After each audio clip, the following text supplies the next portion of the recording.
nel mondo delle istituzioni, del lavoro, come nel mondo associativo, nel mondo della politica, in tutti gli ambiti della nostra vita sociale, economica e culturale. Quest'anno abbiamo dovuto lavorare un po' correndo, abbiamo ricevuto questa delega alla fine di settembre, però non abbiamo voluto mancare questo appuntamento e quindi abbiamo deciso comunque di realizzare entro il 2024 questa settimana, nella quale abbiamo coinvolto, devo dire con soddisfazione, commissioni parlamentari, delegazioni, direzioni generali, uffici del Parlamento, agenzie dell'Unione Europea, associazioni, deputati, tutti coloro che hanno avuto piacere di prendere parte, che hanno sviluppato in questa settimana e nelle giornate accanto a questa giornata di oggi tutta una serie di iniziative, di sensibilizzazione, di promozione e anche di racconto dello stato dell'arte nei vari ambiti di attività e che poi ci danno la possibilità ad inizio legislatura di poter fare il punto della situazione per anche una programmazione tra interlocutori rispetto ai prossimi anni che ci aspettano, data la rinnovata e completa composizione delle istituzioni europee giusto di qualche settimana fa. Negli ultimi anni chiaramente il Parlamento, che è l'istituzione che oggi qui rappresentiamo, ha portato avanti una serie di iniziative importanti, la direttiva sulla lotta contro la violenza di genere, che è la prima legge a livello europeo che mette un punto fermo su tante attività e su tante anche normative proprio importanti rispetto a questo tema, la direttiva Women on Board, ma ne parleremo poi con calma, l'adesione alla Convenzione di Istanbul, ecco tutti passi che ci portano nella direzione che auspichiamo tutti rispetto alla vocazione di questa settimana. Chiaramente la consapevolezza è quella di voler monitorare il presente, quindi quello che è attivo, e lavorare proattivamente tutti rispetto ad una promozione sempre più consapevole, sempre più puntuale rispetto alle problematiche che in un mondo globale, in un mondo come il nostro, riescono a incidere sulla vita delle donne e soprattutto sulla vita delle donne nel contesto più generale della nostra società.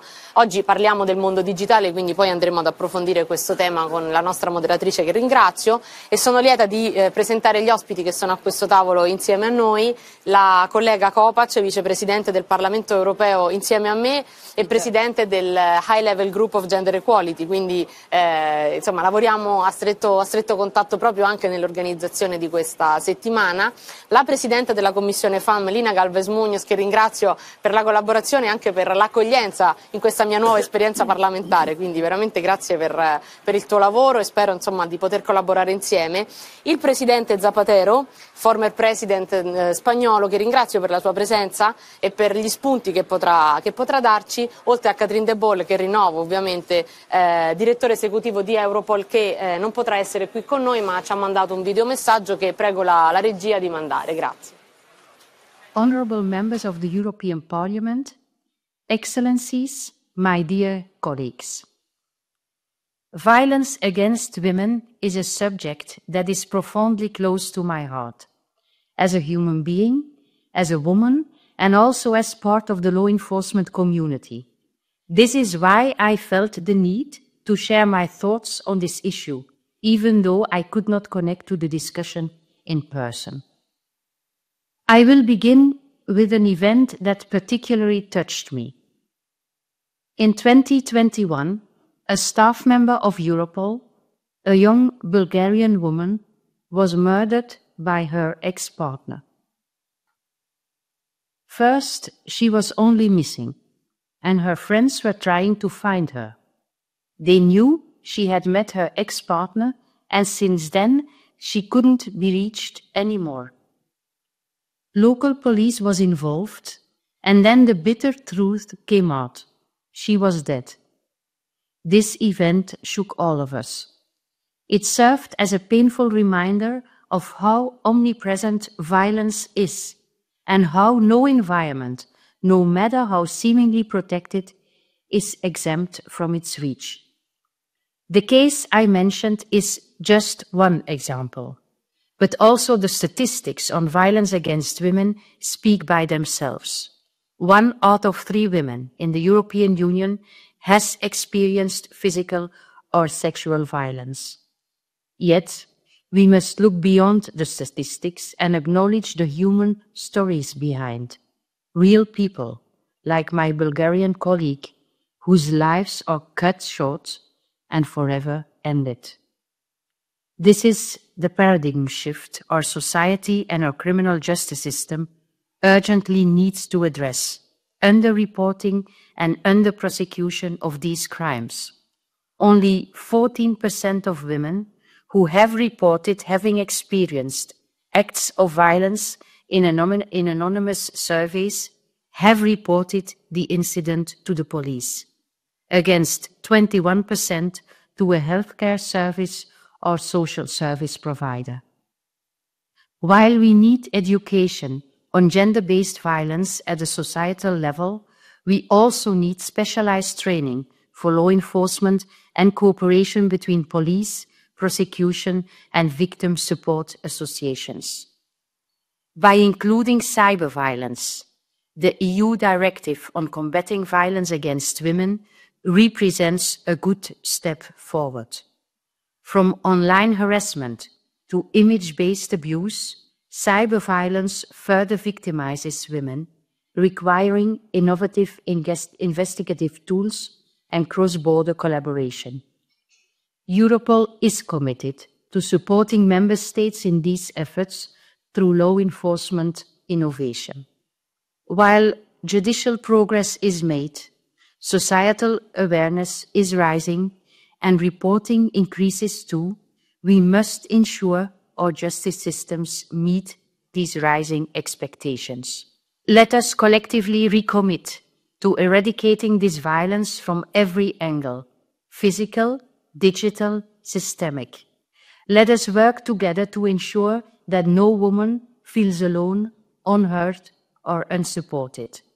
Thank you. I wish you all fruitful discussions.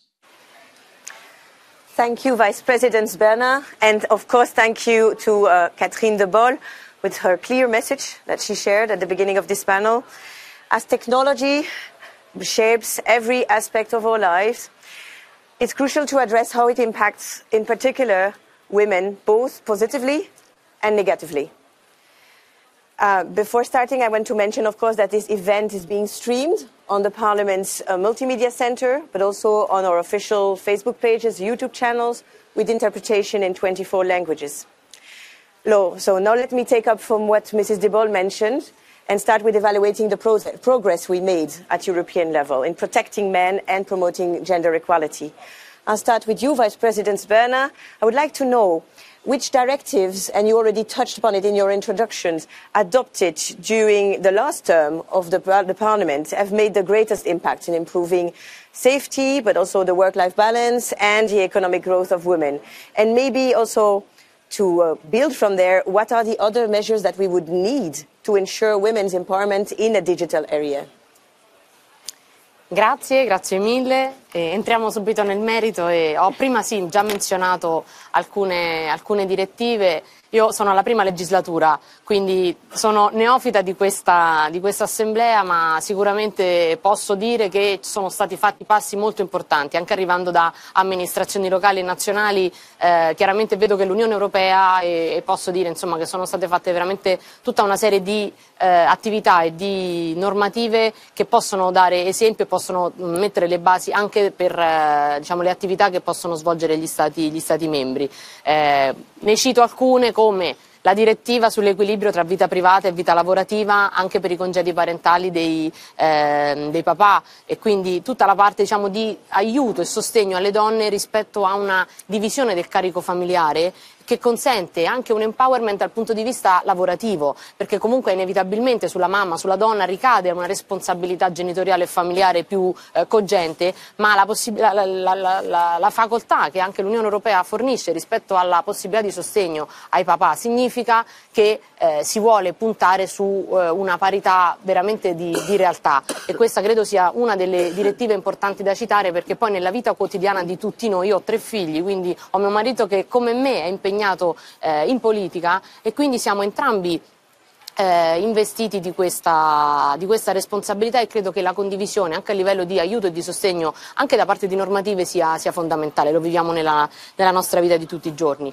La direttiva sulla trasparenza retributiva, quindi la possibilità di pubblicare gli stipendi piuttosto che nelle attività che vengono fatte dalle grandi agenzie o dalle grandi aziende rispetto alla anche accessibilità, no, delle donne rispetto ad alcune posizioni, e quindi rispetto anche ad alcune posizioni salariali, è importante, perché anche l'obbligo di pubblicazione rende diciamo responsabili, se vogliamo, coloro che poi hanno l'onere di dover pubblicare questi dati.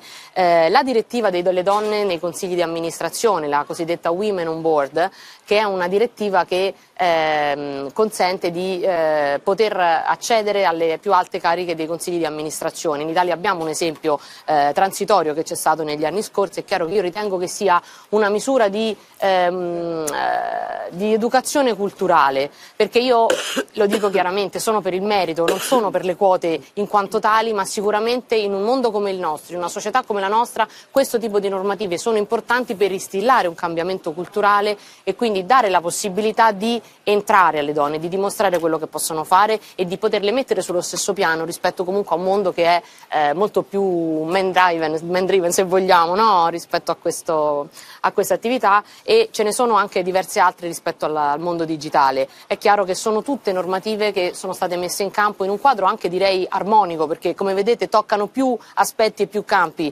dell'attività normativa, quindi non si concentrano paradossalmente solo sulla violenza di genere, ma vanno anche a toccare tutta una serie di attività che sono collaterali alla vita della donna, che serve poi per rafforzare quell'empowerment che noi oggi stiamo tentando di analizzare nel modo migliore, anche per darci degli strumenti ulteriori e per il futuro. È chiaro che noi dobbiamo nella nostra attività monitorare l'attuazione, perché un conto è avere delle direttive, avere dei regolamenti, avere delle normative messe a terra, un conto è poi calarle nella realtà e monitorare la loro applicazione, correggere il tiro per quanto di competenza chiaramente delle varie istituzioni che rappresentiamo, e consentire sia agli Stati membri ma anche a noi stessi che li rappresentiamo di poter lavorare nel senso di una implementazione e miglioramento rispetto anche magari a degli angoli che ancora o delle sfaccettature che non sono state magari ancora tanto autorizzate, soprattutto, e mi concentro e chiudo,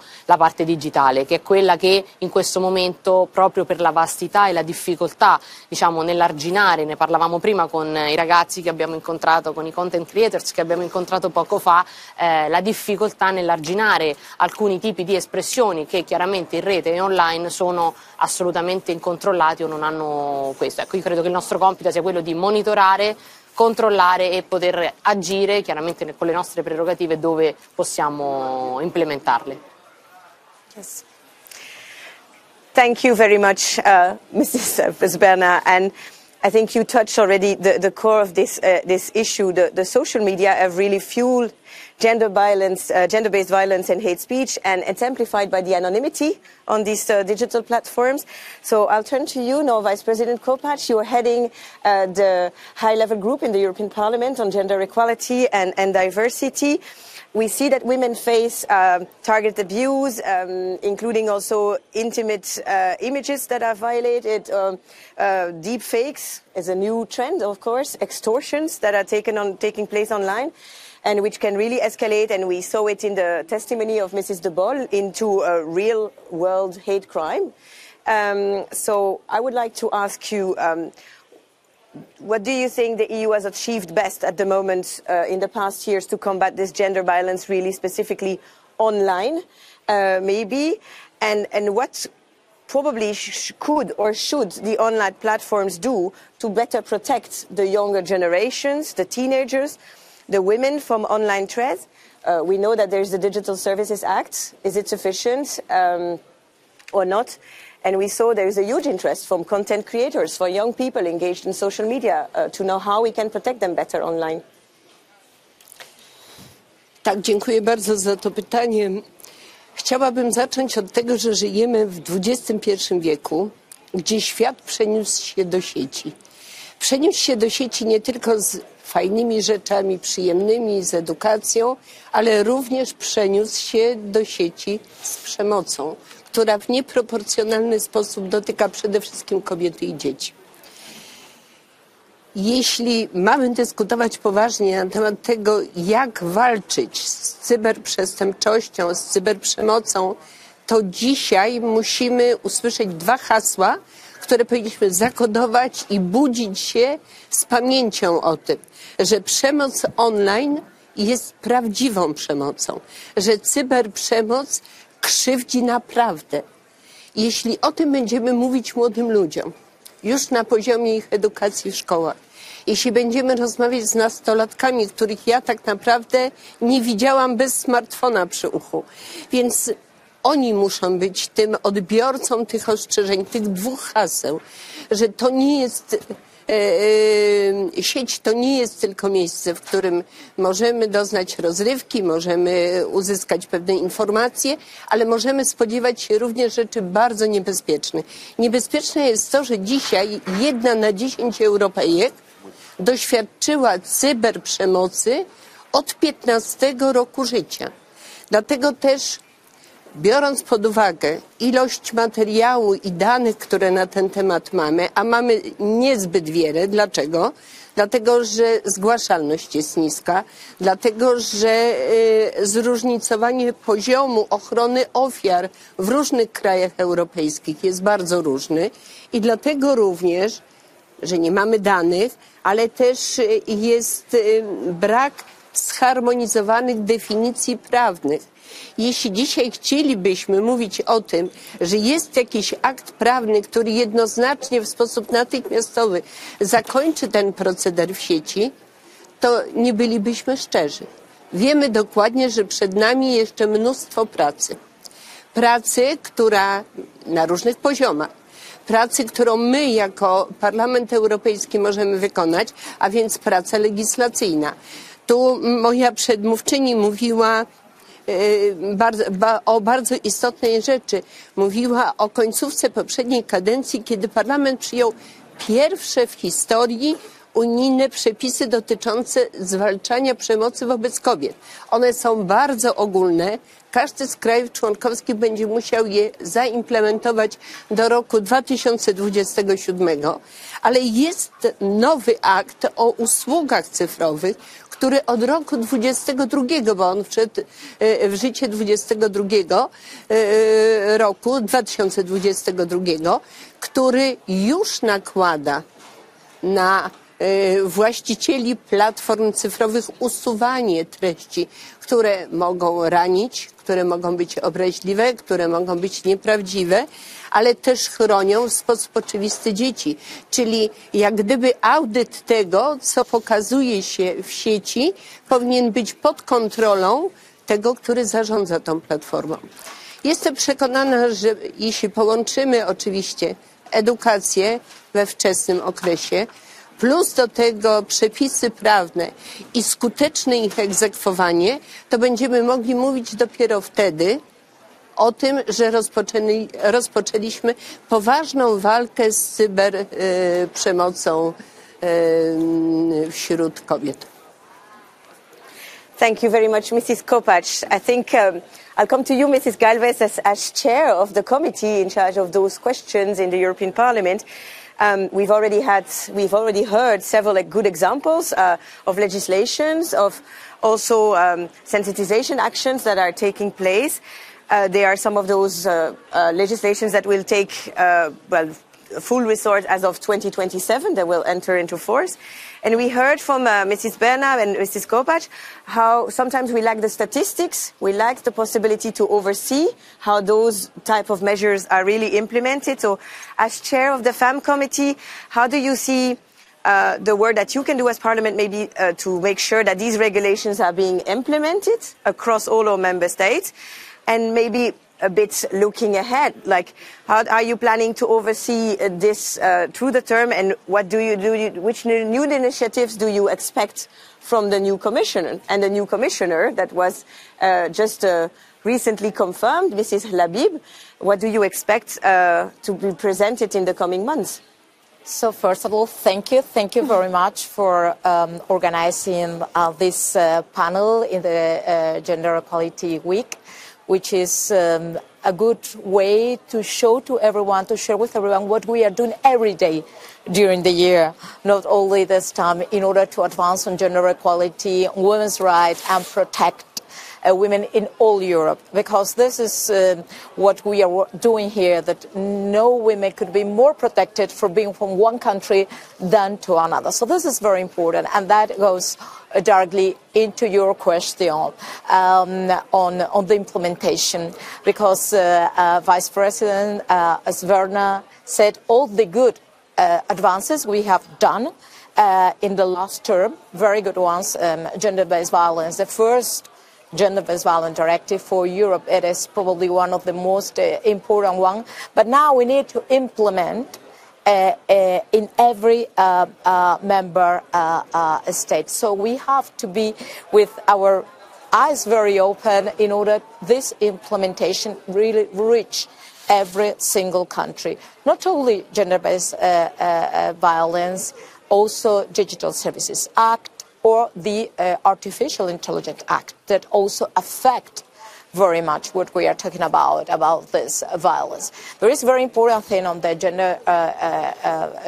gender-based violence directive is that it includes also cyber violence, which obviously we know that affects mainly women, and it affects women also in a differentiated way than affects men, because it is normally also linked to sexual violence online, and that obviously had effects on the life of all women, especially the ones that are more exposed. We were talking before with the young women, with these influencers that are very much exposed, but also us as female politicians are very exposed to that violence, or the ones that are in the news and journalists, for instance, are very much exposed and receiving very much this violence, that it is not only having mental health and other effect, but it is also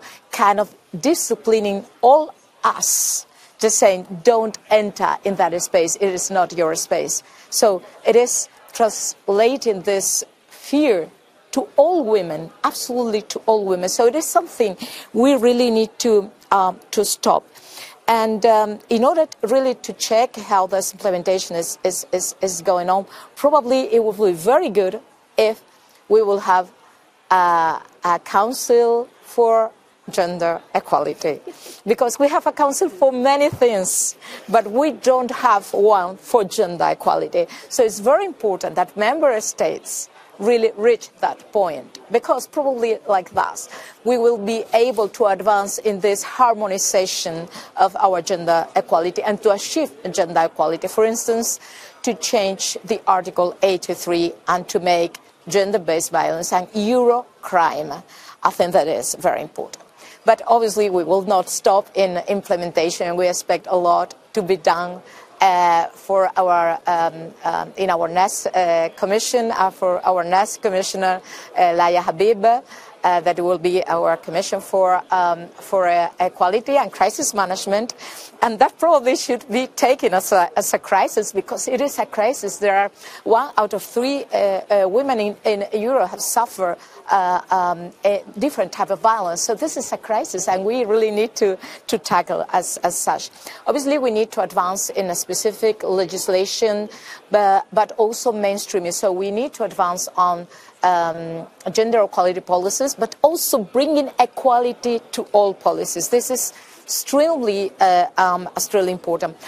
Probably one way we need to advance is women in digital, because we have all this legislation, we have on the gender-based violence directive, including cyber violence, but we still have many things that are not going on. And since we have now the Artificial Intelligence Directive, and now we will have probably some more legislation on the labor market or in the labor place, or we have something on science, why will not have something also on women, since we have so many women on artificial intelligence, on digital, and this is shaping our world and also the best possible. So we really need probably to advance very specifically on that, and we need to advance on both sides, specific legislation but also on mainstreaming.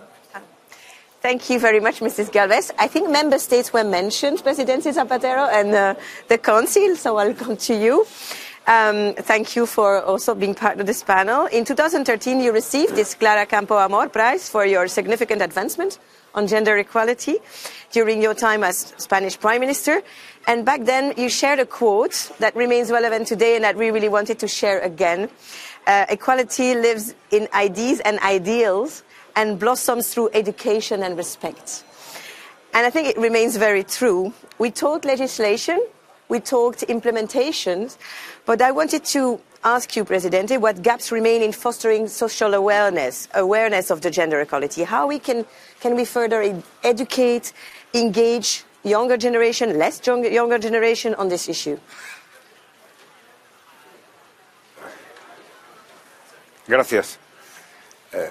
Debo en primer lugar agradecer esta invitación. Estoy extraordinariamente feliz de estar aquí en el Parlamento Europeo. La Unión Europea es para mí el estadio más avanzado de la civilización política y desde luego también pues la materia que nos ocupa, la lucha contra la violencia de género, me parece una cuestión esencial. Deseo resaltar dos ideas. Cuando hablamos de la lucha contra la violencia de género, estamos hablando también de la lucha contra la violencia. Es decir, no solo es un mensaje político poderoso en favor de la igualdad, sino también en favor de la no violencia, como un valor esencial de una sociedad civilizada. Yo me atrevería a decir de la especie humana, ¿no? Y en segundo lugar, sí, pienso que España es un país muy avanzado en la lucha contra la violencia de género.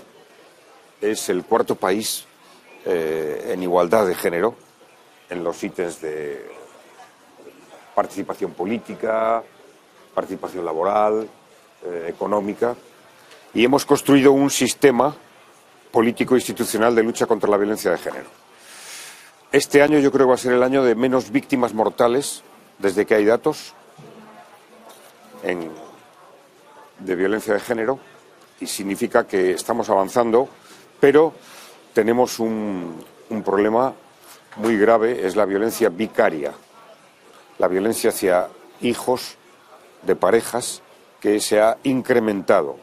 Y este año tenemos 9 niños asesinados por los cónyuges, por las parejas, para hacer daño a las mujeres. ¿Dónde pienso que tenemos que hacer el hincapié para la aplicación? Creo que en este momento las redes sociales son la clave. Las redes sociales son la clave. Creo que los medios de comunicación, las fuerzas políticas tradicionales, la mayoría, tienen asumido, las policías, los jueces, la legislación va mejorando. Las redes sociales es el nuevo campo de minas para la violencia. Hay un dato importantísimo. Los niños de 10 años, el 90%, han accedido a ver pornografía. Violencia pura. Y los padres no sabemos que han accedido a ver pornografía. Este problema en la adolescencia es el problema esencial que hay que abordar. Europa y el Parlamento Europeo es la institución con más fuerza legisladora del mundo. Nada tiene tanto poder regulador como la legislación europea, lo que se llama el efecto Bruselas. Yo creo que tiene que profundizar, ha avanzado con la última directiva que se va a transponer, pero es esencial abordar con mucho rigor el tema de la pornografía en la adolescencia. La pornografía y los comportamientos violentos de pareja son absolutamente perturbadores, nefastos para la formación afectiva, para la educación del amor, para la educación de las relaciones sexuales. Y esto es lo que estamos viviendo hoy. Es decir, debería de haber un compromiso legislativo en favor de los adolescentes. Fíjense que es verdad que las víctimas son el centro de las leyes y políticas de la violencia de género, y es así, debe ser así, las víctimas, claro está. Pero tenemos que hacer otras directivas, otras políticas y otras leyes tan poderosas de prevención de los posibles agresores. Y por tanto, creo que es tan necesario invertir esfuerzos en las víctimas como invertir en la prevención de los agresores, en los adolescentes. La educación, la formación, las redes sociales públicas. Yo propongo redes sociales públicas que garanticen valores, que hagan pedagogía, que contrarresten el legítimo o no interés comercial de las redes privadas, que sabemos que están desbordando cualquier imaginación, cualquier capacidad de pensar ya en términos democráticos, porque todos sabemos que hay un nuevo terreno, un nuevo escenario social, que son el mundo de las tecnologías de la comunicación, que es extraordinariamente, tiene más riesgo que todas las adicciones con las que luchamos por nuestra salud y por nuestra salud mental. Y esto me parece muy importante. Por consiguiente, yo diría que centrémonos en los adolescentes, centrémonos en la prevención, centrémonos en las redes sociales y, por supuesto, que para la Unión Europea esta semana y la política en favor de la igualdad de hombres y mujeres sea la gran prioridad. La contraseña, el password de la democracia es la igualdad. Y la mayor desigualdad que ha conocido la historia, la mayor discriminación es entre hombres y mujeres. Es prehistórica,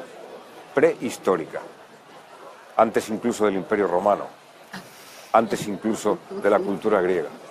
Ya había esa discriminación. Es bien interesante estudiar la arqueología, cómo la arqueología nos ha legado todo un testimonio de discriminación. Y ahora que hay esta rectificación de la historia en favor de la igualdad de hombres y mujeres, debemos ser conscientes que cuando avanzamos en igualdad entre hombres y mujeres, avanzamos en una sociedad más pacífica, más culta, más sensible, menos violenta. Es un camino seguro, es un camino legítimo y es un camino necesario. Yo tengo una gran esperanza de que la Unión Europea, que es mi mayor esperanza política, la Unión Europea en el mundo, mi mayor esperanza política, y por tanto esperamos mucho de todas vosotras, pues se convierta una vez más en esa institución poderosa que lleva, como llevó a mi generación, el color azul de la bandera europea al corazón. Pues ahora tenemos que llevar a los adolescentes desde aquí a su corazón, a su cabeza, a su sensibilidad, el respeto, la tolerancia, la igualdad, el amor al amor y no destruir el amor con la violencia sexual. Bueno, esa es la tarea. Gracias. Thank you very much, Presidente. There were many important words given this thing, and in this House of Democracy, I want to come back to, all of you, maybe starting with Mrs. Galvez. We heard a lot is needed in terms of prevention. Is there anything you expect from the Commission in that regard? Not only from the Commissioner in charge for especially gender equality, but in general, because we see it's a topic that should be addressed across different sectors. So what are the expectations of the FAM Committee in this regard? So thank you very much. So prevention, it is in the directive. It is one of the core part of the directive. But obviously it is not enough with the directive. The President Zapatero has explaining perfectly how we really need to target, especially children, especially young people, how we can reach them also with democratic values in which gender equality is at the base of these democratic values and at the base of our core values here in Europe. They are enshrined in the treaties. Sometimes we forget about it. So why it is quite surprising that we have an agreement for a harmonization for so many things. I don't know, plastic bottles, nothing against plastic bottles, but not on women's rights. We don't have common harmonization on what is women's rights. And this is really surprising. So we really need to work on this prevention from many angles. And I think democracy, it is what we have to really to explain to everyone. And I like the proposal of President Zapatero of this public social network. Because it is probably what we needed. Because now, when attacking women's rights, when attacking gender equality, we have to be sure they're attacking democracy. Because women's rights and feminism, it is the most radical democratic movement in the 20th century, and what we are going of the 21st century is the most radical. So to attack women's rights, to attack gender equality is to attack democracy. So this is the core issue. So if we really want to preserve our democracy, to preserve our values, we really need to put on the top of our priorities gender equality and women's rights. And for that, we need these democratic values really to spread all over the society through the digital world, especially because it is the new world. And I really like this public social network because we really need to preserve our democratic values that are not well preserved nowadays. Thank you. Thank you very much, Mrs. Galvez. I think I wanted to ask Mrs. Kopacz, you're also the Vice President in charge of the right of the children in the European Parliament. It was addressed how we need to protect our younger generation online and how these sensitizations to our core values, but also including gender equality, needs to be done from the younger ages. And how can we also protect our children, raise awareness and make sure that they are protected online, offline, in vis-a-vis this gender-based violence and, as you said, all types of violence. This is one characterized element. But Mrs. Kopacz, maybe with your expertise as Vice President in charge of the right of the children.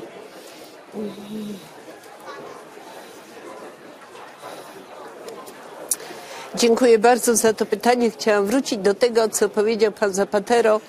Chcę, żeby Parlament Europejski, w którym mam zaszczyt pracować już drugą kadencję, był miejscem, które będzie świecić przykładem. Znaczy my mamy promieniować te parlamenty europejskie. To my mamy tutaj w uzgodnieniu politycznym, a myślę, że tu powinien być szeroki konsensus polityczny, co do tego, jak chronić kobiety i dzieci, chociażby w świecie online. Jeśli dzisiaj mówimy o skutecznej walce z cyberprzemocą, to powiem jak lekarz, bo jestem lekarzem z wykształcenia. Cóż, postawiliśmy diagnozę, ale tak naprawdę jeszcze nie mamy do końca skutecznego lekarstwa na tą chorobę, którą rozpoznaliśmy. Czy to można zrobić? Oczywiście można zrobić przy szeroko pojętej woli politycznej. Dam jeden przykład.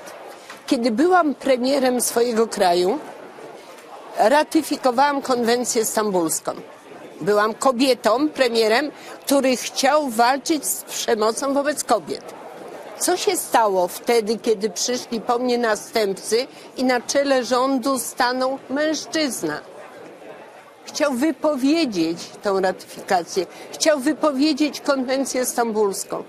Byłam zaskoczona, że można, niezależnie od swoich poglądów politycznych, wspierać oprawców, którzy znęcają się nad dziećmi i nad kobietami oczywiście. Więc Jeśli nie będzie woli politycznej, jeśli nie będzie określonego priorytetu, że my dzisiaj idziemy z jasnym przesłaniem, również edukacyjnym w stosunku do dzieci. Pamiętamy COVID. Pamiętajcie również, że te dzieci nie spotykały się tylko z przemocą w świecie online. One spotykały się niekiedy siedząc w domu ze swoim oprawcą przemocowym, ojcem lub matką w domu, bo nie chodziły do szkoły. Więc jeśli mamy chronić tych najsłabszych, czyli jeśli mamy chronić nasze dzieci, to zacznijmy od najmłodszych lat. Zacznijmy mówić, czym jest sieć, czym jest internet, czym jest telefon, ile daje przyjemności, jak można z niego korzystać, ale również równolegle ostrzegać o niebezpieczeństwach płynących dokładnie z użytkowania smartfona, czy ewentualnie użytkowania swojego konta na platformie X, na Facebooku czy Instagramie. Ci młodzi ludzie zaczynają bardzo wcześnie. Oni dzisiaj przestali między sobą rozmawiać. Oni do siebie piszą maile. Oni ze sobą wysyłają do siebie SMS-y. I to jest niestety przykre, ale nie zrobimy z tym nic ustawodawczo, dopóki nie będzie pełnego porozumienia między opiekunami prawnymi, rodzicami, edukatorami, czyli nauczycielami w szkole i politykami, którzy będą tworzyć ramy prawne. Dziękuję. Yes. Well, thank you, Mrs. Kopacz. Vice President Berna, I think we've heard that many things have been done and many legislation are in place, many sensitization actions. I think there's an agreement that more needs to be done. Is there a sufficient awareness of what exists at European level and at national level? Is it sufficiently communicated? Are the tools sufficiently present for the daily lives of the educators, the family, to communicate on this topic? Maybe this is something, of course, as Vice President, that you are also engaged as member of this also a high-level group on the gender equality and diversity. Grazie per la tua domanda. Io ritengo, ho ascoltato con attenzione tutte le suggestioni che sono venute perché vanno, credo, tutte nella stessa direzione. Diceva la collega che a volte ci dimentichiamo che noi lavoriamo al Parlamento europeo tutti quanti basandoci su dei trattati e su dei valori comuni, quindi su quelli dobbiamo costruire tutte le indicazioni legislative che poi andiamo a votare. Quindi se tutti i 27 paesi lavorano insieme su dei valori comuni, è chiaro che c'è consonanza, a prescindere dalla provenienza politica, come diceva la collega Kopacz, rispetto a dei valori fondamentali ed essenziali che non sono negoziabili, cioè la dignità della donna. Io l'ho detto anche in un recente discorso in aula che ho fatto proprio in occasione della giornata mondiale contro la violenza la giornata internazionale contro la violenza sulle donne. Ci sono valori che non sono negoziabili.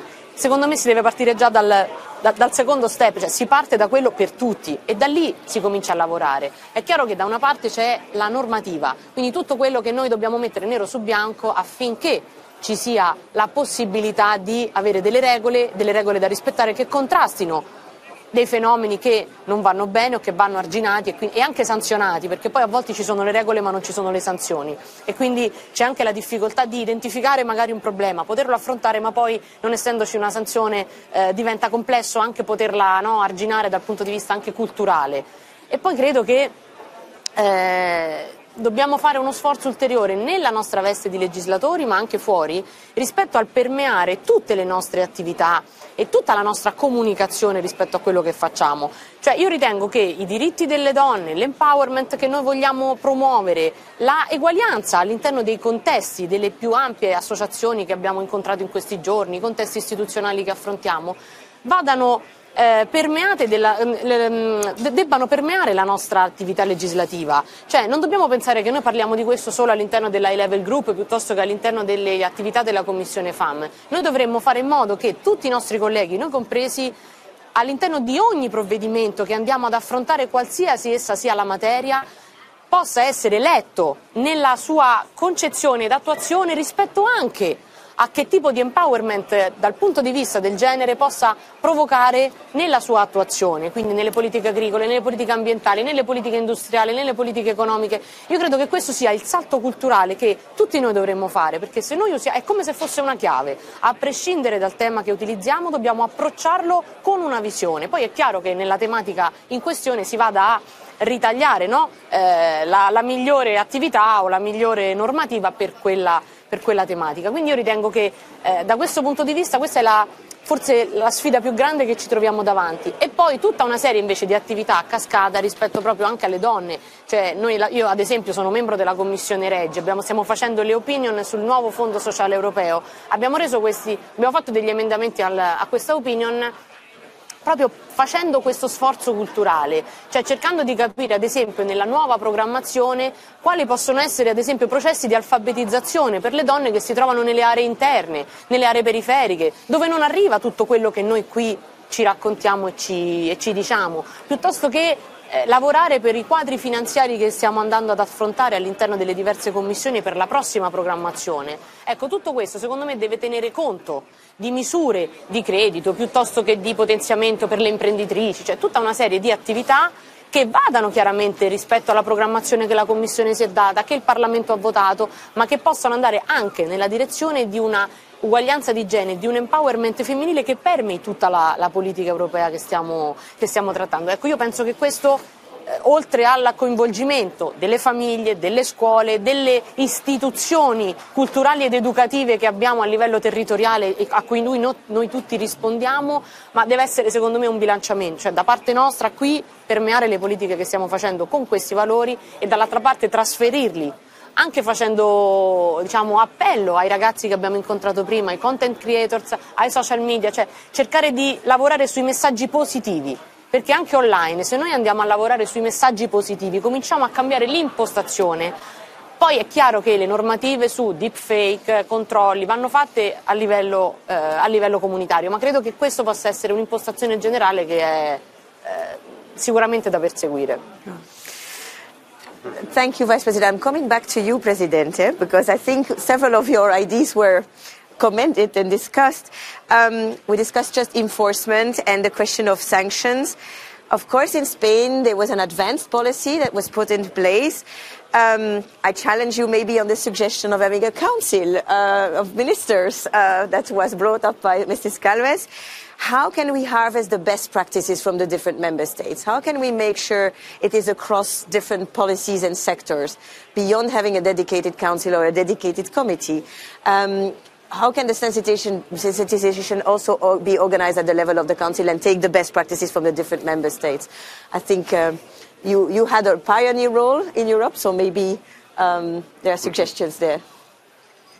Desde mi experiencia, cuando se trata de llevar adelante una tarea política, hay dos claves que son la convicción y la prioridad.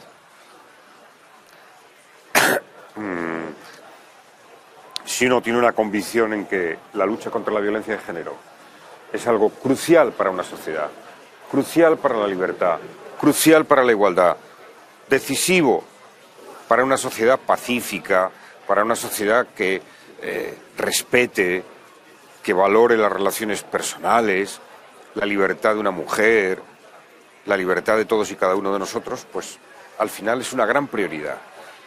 Yo lo que creo es que debe ser una gran prioridad. Cuando hay prioridad, cuando hay convicción, se abre el camino al consenso, que es el otro gran escenario político que necesitamos. La ley contra la violencia de género en España fue aprobada por unanimidad en 2004.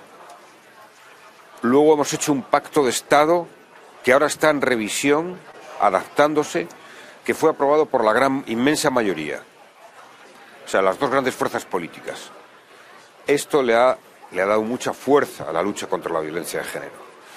Hemos convertido la lucha contra la violencia de género y la igualdad en una política institucional, en un sistema institucional. Claro que hay a veces posiciones diversas, pero hay una institución ya en España, como hay una institución en la educación pública, en la sanidad pública, de prevención lucha y apoyo a las víctimas de violencia de género. La hay en las policías, la hay con los jueces, la hay en las leyes, la hay en las políticas sociales, en las políticas de ayuda a las víctimas, para que económicamente no sufran. Es decir, es una política de Estado. Y Europa puede y debe, lo hace mejor que nadie, una política europea. Una política europea. ¿Por qué? Porque sin duda alguna, si ese consenso en una Europa plural y diversa, y ahora bastante diversa, de fuerzas políticas, logra fundar o refundar unas bases tan evidentes. Claro que cuando la esclavitud se abolió, al principio hubo mucho debate.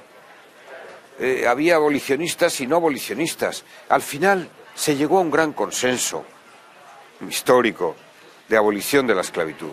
Cuando las primeras sufragistas, pedían el voto para las mujeres, había gran debate y hubo muchos que no estaban de acuerdo en que las mujeres votaran. Por diversas razones. Bueno, pero eso se fue abriendo paso. Y yo creo que con el diálogo, con el consenso, se abren paso verdades que son inequívocas, como que hombres y mujeres somos iguales. Y verdades que son inequívocas, que cuando la historia ha discriminado mucho a las mujeres, como lo ha discriminado, si tú te incorporas de valores en defensa de la igualdad, pues eres mejor persona. Mi generación es una generación que, cuando éramos jóvenes, todavía éramos machistas. Yo he pasado esa evolución. Afortunadamente, una de las cosas que mejores me ha pasado en mi vida es haber podido crecer, madurar y dejar atrás cualquier atisbo de machismo, porque me produce alergia, es peor que un veneno, el machismo, y haber abrazado la libertad maravillosa del feminismo y de la igualdad. Thank you very much, President. I think Vice President Kopacz wanted to react. Ja mam jedno pytanie, właściwie stwierdzenie. Panie premierze, ja myślę, że pan wspomniał o opiece nad ofiarami. Ale przyzna pan, że pewnie ta opieka nie we wszystkich krajach jest jednakowa. I widzimy to z tych bardzo skąpych statystyk.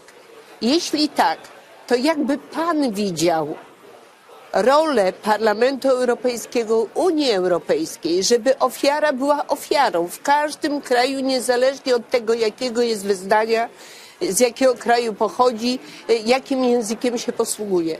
Czy jest tu rola i przestrzeń dla Parlamentu Europejskiego, Unii Europejskiej, żeby wesprzeć te kraje, w których ta opieka nad ofiarami jest niedostateczna?